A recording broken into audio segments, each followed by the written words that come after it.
Hi friends, అందరూ ఎలా ఉన్నారు? అందరూ బాగున్నారా? నేను ఈరోజు మీకు ఒక మంచి ఫ్రూట్ని పరిచయం చేద్దామని వచ్చాను. ఆ ఫ్రూట్ ఏంటంటే చెప్తాను, కంగారు పడొద్దు, చూపిస్తాను కూడా.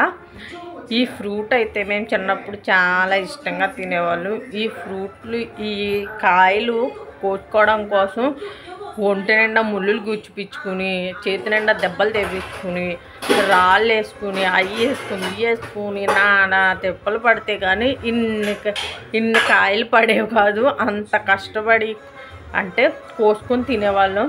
ఎందుకంటే ఆ టేస్ట్ అంత బాగుంటుంది. కానీ ఇప్పుడు అలా అవి తినేవాళ్ళు లేరు, అంత కష్టపడి కోసుకుని తెచ్చుకునే వాళ్ళు కూడా లేరు. చిన్నప్పుడు రోజులు చిన్నప్పుడే కదండి.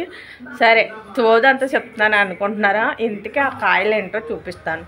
ఆ కాయల పేరు నేను చెప్పను. మీలో ఎంతమంది ఇట్లా తిన్నారు, ఎంతమందికి ఈ కాయలు తెలుసు నాకు కామెంట్ చేసి చెప్పండి. కొంచెం మీకు పూర్తిగా చెప్పను కానీ కొన్ని చెప్తా. ఆ చెట్టు ఖర్జూరపు చెట్టులా ఉంటుంది.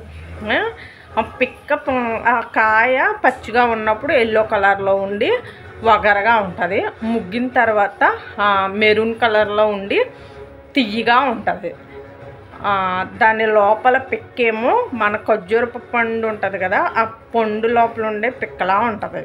సరే, మరి లేట్ చేయకుండా ఆ ఫ్రూట్ ఏంటో మీకు చూపిస్తాను. ఓకేనా? బాయ్. ఇదేనండి ఆ కాయలు. ఈ ఏం కాయలు మీరు చిన్నప్పుడు తిన్నారా? మీకు తెలుసా?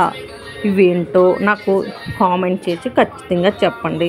ఇది పచ్చిగా ఉండేటప్పుడు ఈ కలర్లా, ఇంకా ఎల్లో కలర్లా ఉంటుంది. ఇది వగరగా ఉంటుంది. పండిన తర్వాత ఈ కలర్లా ఉంటుంది. చాలా తియ్యగా ఉంటుంది, చాలా బాగుంటుంది. ఈ తెలియని వాళ్ళు ఏంటి ఇలా పురుగుల్లా ఉన్నాయి, ఇది తింటారా అని కూడా అడుగుతారు. ఇది నిజమండి, ఇది తింటారు. చాలా బాగుంటాయి, చాలా టేస్ట్గా ఉంటాయి, తియ్యగా ఉంటాయి. దీని లోపల ఎలా ఉంటుందంటే, ఇదిగో చూడండి, మనం పైన తినేసిన తర్వాత దాని లోపల ఈ విధంగా ఉంటుంది.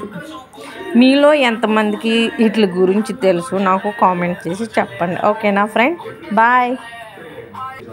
నచ్చితే లైక్ చేయండి, సబ్స్క్రైబ్.